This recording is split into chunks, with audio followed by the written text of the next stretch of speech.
घरेलू नुस्खो अलाव मे यथ वीडियोस मज तह सतन अख सीक्रेट रेसिपी शेयर करन यह आसन तह वनिक ताम जह त कुन यूट्यूब चैनल पे वुचमस मे उम्मीद तुम वो वीडियो आखरस तान तो यम वीडियो तुलो फायदे। अस्सलामु अलैकुम वरहमतुल्लाहि वबरकातुहू। उम्मीद छम तुम सारे बस ये सलामत अल्लाह ताला थन तह पानिस हिफ्ज़ अमानस मज तुम वुचान ताय मज मे आब हन त्रमस तो अत मज त्रो मे यह चरब तो चरबस त्रो मे पे नून तो अम पे थोमस ठान हन दिथ यह चरब मे काफ़ी ग्रकन पे तुल मे ठान थोद तो वन दिम बह अत ये सालन सत गस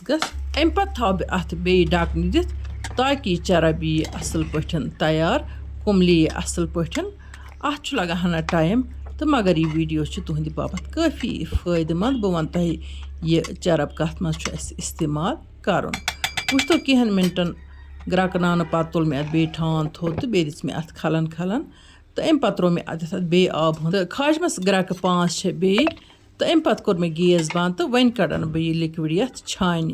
ताकि यह चरबुक छुर यह नेर अत नबर तो यह लिक्विड नेर सोरे नबर अम चरबुक बेस मे अत मज आब रलोमुत इत नेर नबर अमे आब सह साफ ग यानी कि अत छोक हिू नेरान वैसे उस मे चरब गड़े छलित छुकित फ्रिजस मज थोमुत प्रिजर्व कर यह कुर्बान माजुक चरब छान कड़न पे थन बह रेस्टस तीस कालस यह चरब लगे तो अत नेर यह आब अलग चरब नेर अलग चरब थवन प्रिजर्व कर तो यह कहन खास चीज़न मज इस्तेमाल कर तो कहन दादन यह दवा सह वन बह ये वीडियोस मज वन थो मे अत पे यह जल डकन दिथ तो रातस थवन बह यह इथे कन रेस्टस तो यपर किन यह चरबुक छुर द्रामुत यह त्रा बह अथ ताय मज यथ मज मे गडनथ यह बॉयल कोर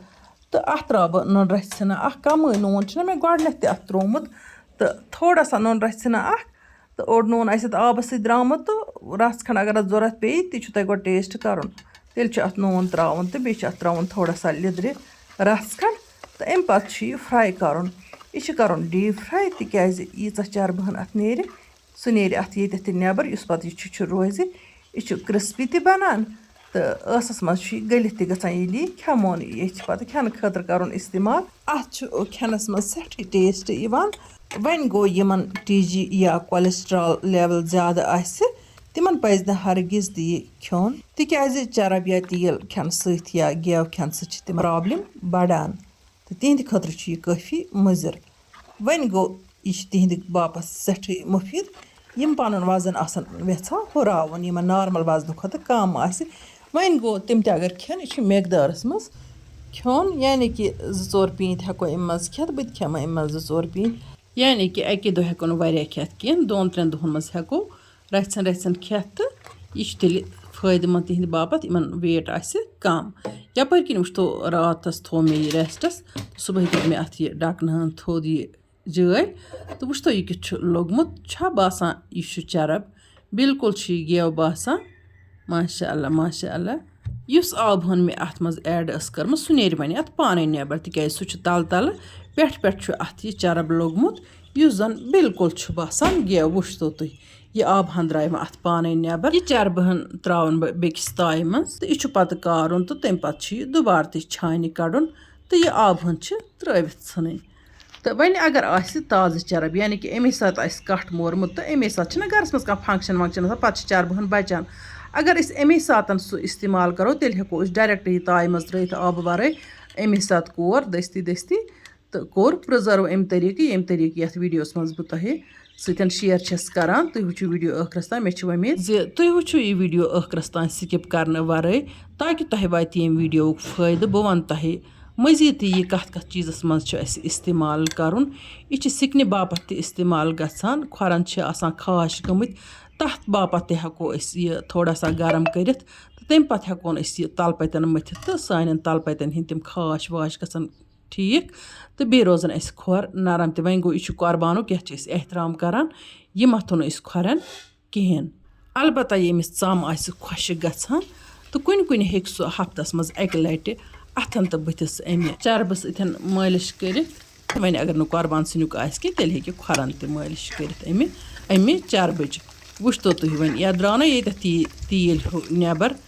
तो यह थवन बह फिलहाल अथी पे यह गि वार फ्राई ताकि यह चरब इस छुर नेर यह बन खेनस काबिल वन कड़न बह ये बे छान यह त्रावन बह अथ चरबस सत मे ऑलरेडी ताय मज थोमुत तो यह तव मे लजम गैसस पे कारन बापत यह चरब सोरे कारन तो कारन पे बे एक लट छान कड़न फिलहाल त्रो मे ये मे लिदर तो नुन रसन त्रम यह त्रावन बह अथी मज तो वुचतो तुम अत क्या गि बिल्कुल गेवक ह्यू रंग छा बासान यह चरब छा बासान बिल्कुल गेव यह मे थोमुत बिल्कुल लो फ्लेम पे तो आराम सान यह कारन यह हेकोन च्वचन मज इस्तेमाल कर सिनिस मज हेकोन इस्तेमाल कर अम सत सिन मजदार अमे अलाव यह खास कत यह कट सुन चरब यह काफ़ी ताकती यह नेचुरल फैट आजकल मिलावटदार तेल मिलान तम खुद यह लाख दर्ज बेहतर अगर इस्तेमाल करो कम कम मकदारस मज यपर किन वुचतो यह अत ٲखरस पे फैटुक छुर द्राव चरबुक छुर द्राव यह यूत मजदार बनियोमुत बह क्या वन तुह अत कोर मे टेस्ट यह तुल मे तूत यह बनो क्रिस्पी मगर ٲसस मज त्रथ यह गलित गसान यपर किन तुम वुचान यह फैट मे लोगमुत कारन बापत यह क्युत असल आमुत कारन जन तह बासान यह कशुर गेव वन कर बह गैसुक स्विच ऑफ तो यह करन बह हना ठंड ह्यू ज़्यादा ठंड कर मतलब यह लिक्विड फार्मे मज रोजन तो तम पे छानन बह यह बे तो यह बरन बह शीशु बोतलन मज चाहे अक्स बोतल बरो चाहे लक्ष लक्ष बोतल आसन तिमन मज हेकोन यह प्रिजर्व थत वन वन अड़जि तकरीम जोड़न दाग गोड़न दाग कोठन दाग हेको अमिच मालिश कोठन तक गोड़न तक हथन खनवटन या गर्दन कमरस आसान अमूमन दाग हेको अमिच मालिश कर तम सत हना रिलीफ मे याद मेस बचपनस मज योर नेबरिम वेद तम कनान युथु तथ बोतल मज चरब आसान तम सह कनान 15 शतन अख बोतल मे याद मान मम्मी तोनमुत तो बस वारिया लकट मगर तम सात मे सेंस मे वोन मम्मी दोपस मम्मी यह दवा यह अत मज चरब कर तम वो क्या पता यमो वोन यह दवा पे तम सात मम्मी दिवान पन राय दपान खबर मा कंस जानवर सुन चरब तेल इंसान सद जिस्म खतर दवा मालिश करने बापत वन तह खुदा बेहतर जाना सह क्या तथ मज तो मगर मे तम सात आमुत बोजन सह चरब कम सुन चरब आ मगर सह चरब युस जन 14 शतन तम तकरीबन 1 किलो बोतल कनान तो वुचतो यह चरबहन थ मे ये बोतल मज रसरत इत कन हेकोन नेचुरल फैट कर इस्तेमाल तेल बदल गरस मज तो गेव बदल हेकोन इस्तेमाल कर अमे अलाव हेकोन मालिश बापत इस्तेमाल कर तो स्किन चमकदार या नरम बनाने बापत हेकोन इस्तेमाल कर खोरन आसन खाश गमत तलपतन तम बापत हेको इस्तेमाल कर अगर नहीं कुर्बानुक कह कुर्बान के एहतराम कर इसलिए पज बाजर अन चरब तो सह पज खोरो बापत इस्तेमाल कर यह रेसिपी मे शेड्यूलस मज कह वो गो अचानक आ मे दिमागस मज यह ख्याल बह थाव यह चरबहन प्रिजर्व कर मे कुर्बानुक चरब मौजूद थोमुत तब्रुकन युथु यह पूर पे लगान यह बसान एक्चुअल जन कशुर यह फैट इंसान सद सेहत खतर काफ़ी मुफीद अगर हदस मज इस्तेमाल करो